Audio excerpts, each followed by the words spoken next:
Radio Publique Africaine.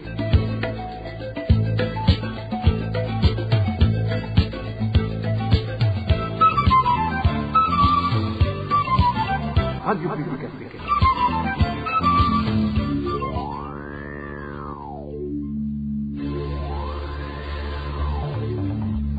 C'est le moment de suivre le journal parlé en français. À la présentation, Josiane Mouzdanez. Mercredi 27 avril 2022, bonsoir amis fidèles de la RPA, bienvenue à ce journal qui aura pour principales articulations les points suivants. Le pouvoir en place s'emploie à faire disparaître le docteur Christophe Sahabo, ancien directeur de l'hôpital Kira, un plan qui a foiré à la dernière minute. Vous aurez les détails dans ce journal.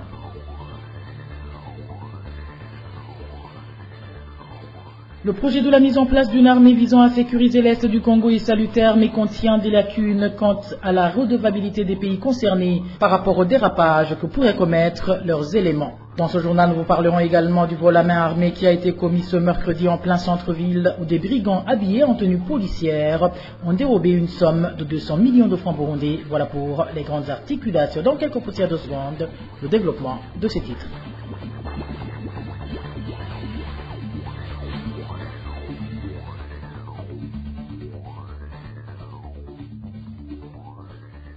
Rebonsoir. Ouvrons ce journal par la page droit de l'homme où la vie du docteur Christophe Sahabo serait en réel danger. L'alerte vient d'un officier du service national des renseignements qui s'est confié à la RPA.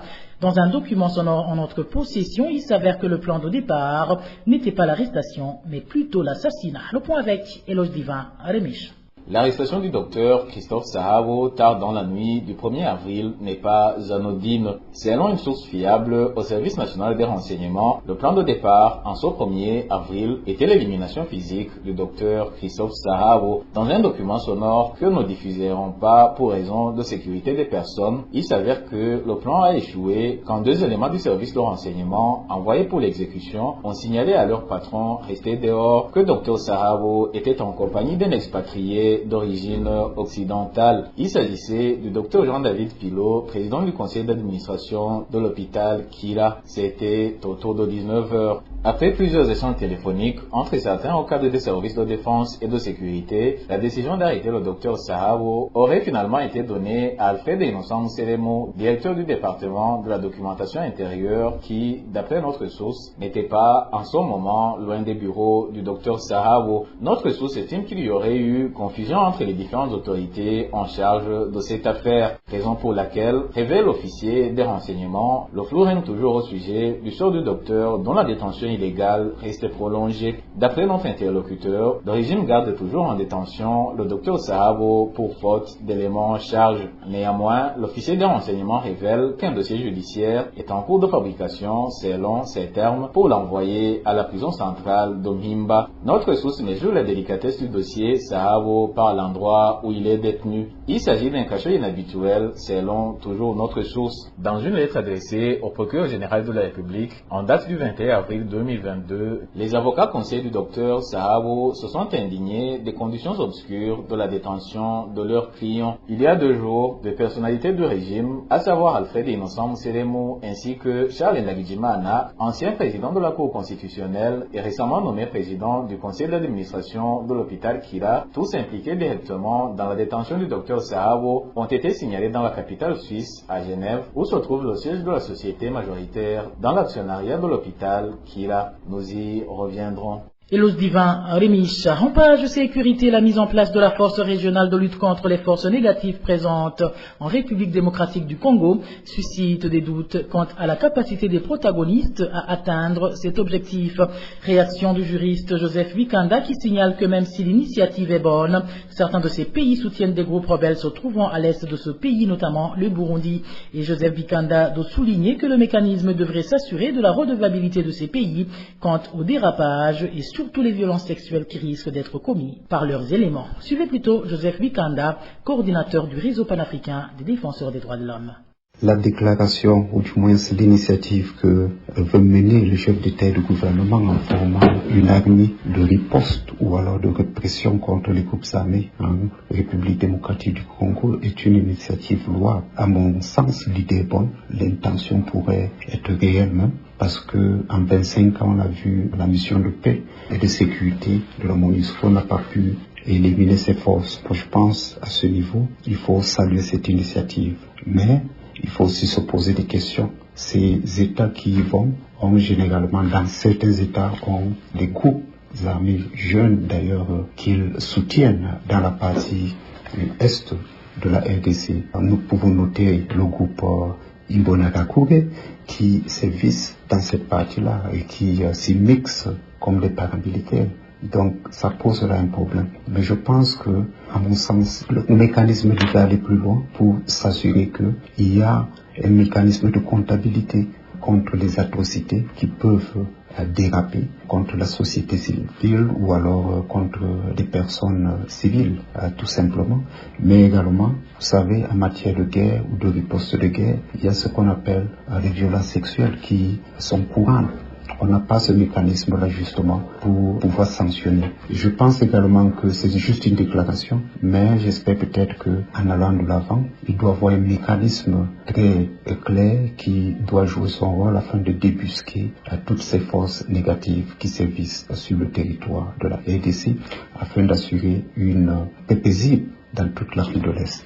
Sécurité toujours, 5 membres du parti CNL ont été blessés, 7 autres incarcérés au cachot du commissariat de la province Ngozi suite aux échauffourées qui ont eu lieu ce dimanche en commune Kilemba de la province Ngozi entre les partisans du CNDD-FDD et ceux du CNL. D'aucuns se demandent pourquoi sont chaque fois arrêtés les seuls membres du parti CNL. Le point avec Eric Nyonzina. Ces membres du CNL détenus dans le cachot du commissariat de police de la province Ngozi depuis ce dimanche sont Pierre Maunimana, chef de Colline Ruyumho, et sa femme Dinodo Dafroze Nahimana, Pierre Girkwishaka, Pascal Nyabenda, Joël Habarugira, André Ndagijimana et le nommé Sabimana, tous de la Colline Ruyumho en commune Kiremba de la province Ngozi. Selon nos sources, le motif de cette détention serait la dispute entre un membre du CNL et celui du parti CNDD-FDD jusqu'à en venir au mai. Les mêmes sources font savoir qu'il a fallu l'intervention du chef collinaire pour départager les 2 militants. Une intervention qui lui a coûté cher vu que les Imbonerakure se sont roués sur lui et leur roué de coups. D'autres personnes sont alors intervenues pour secourir le chef collinaire avant qu'il ne se fasse tuer par ces Imbonerakure comme en témoigne cet habitant. Un membre du CNDD-FDD surnommé Mousseigneri s'est disputé avec un membre du CNL. Ils en sont venus aux mains. Quand le chef de colline, Pierre, est intervenu, les Imbonerakure l'ont attaqué avec des gourdins. Puis les habitants de la colline Ruyumho sont intervenus à leur tour pour sauver le chef de colline.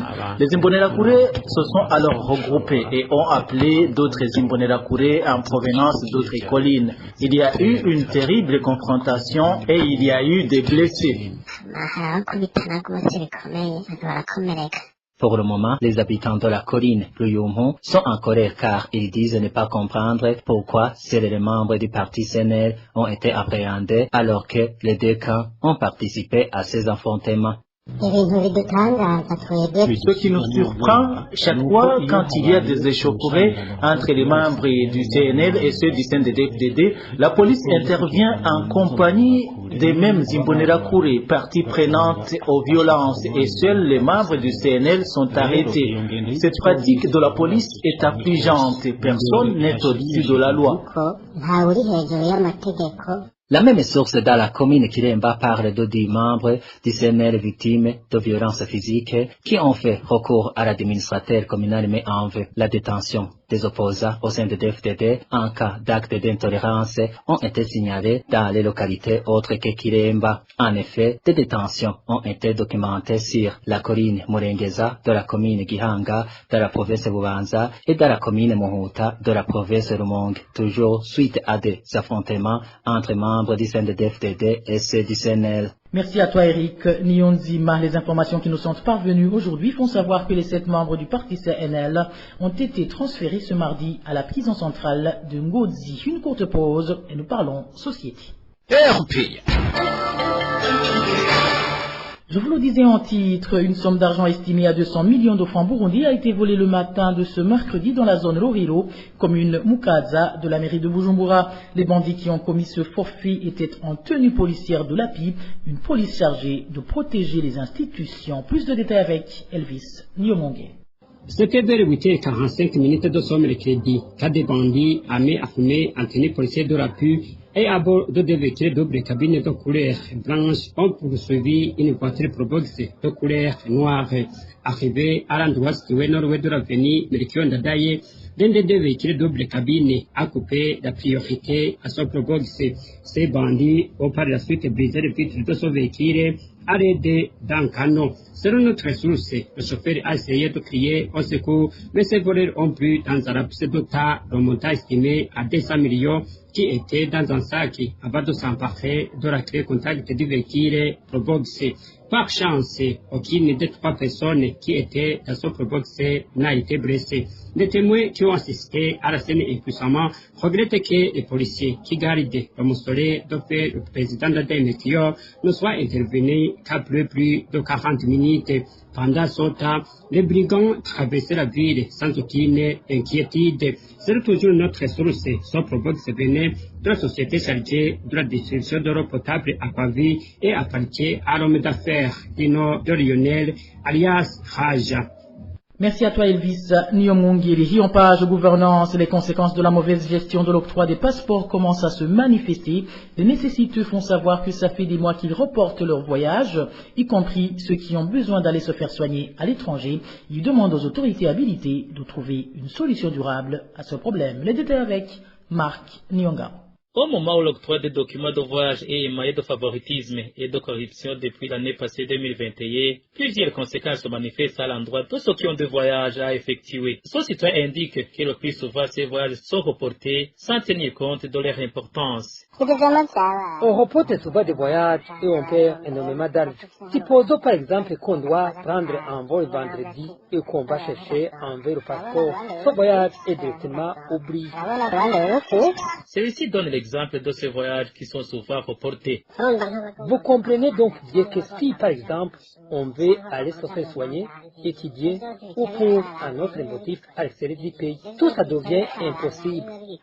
Ces nécessités de ce document de voyage qui mettent des mois à les attendre, si jamais ils nous obtiennent que moyennant des points de vin, demandent aux autorités habilitées de trouver une solution à cette question liée au manque de ces documents de voyage. Marc Nyongabo et puis les passagers qui empruntent la route nationale numéro 7 Bujumbura-Ijenda accusent l'agence de voyage Gotracom de leur voler de l'argent à travers la non-distribution des tickets pour certains trajets. Ces citoyens demandent que ces magouilles observées sur tous les week-ends soient bannies et que les prix de transport soient respectés. Le point avec Emmanuel Nyongeko. Certains citoyens qui voyagent en empruntant la route Bujumbura-Ijenda-Matana éprouvent des difficultés pour se déplacer suite à la pénurie de carburant observée depuis près de 2 mois. De plus, ils accusent certains chauffeurs de bus encore fonctionnels, y compris ceux des agences, de majorer les prix de transport comme bon leur semble, et surtout les week-ends.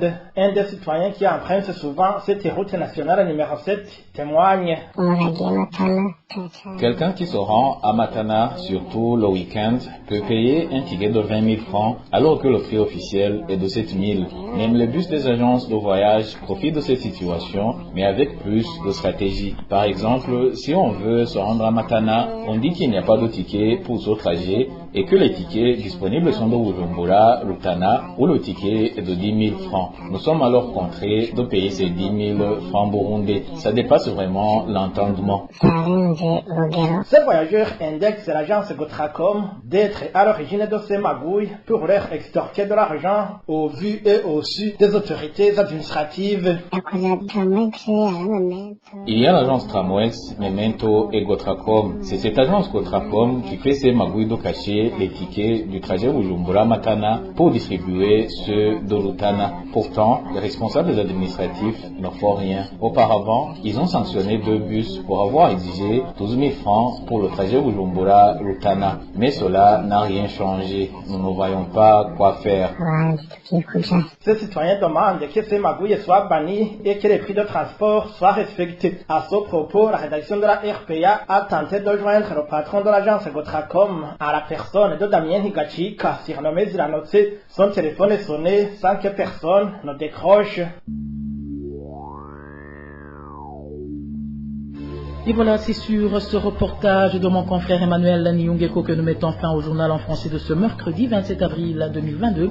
Merci à vous qui nous avez prêté une oreille attentive. Merci également aux équipes rédactionnelles et techniques pour le travail abattu. À la présentation de ce journal, vous étiez avec Josiane Mozaneza. Excellente soirée à toutes et à tous. Au revoir.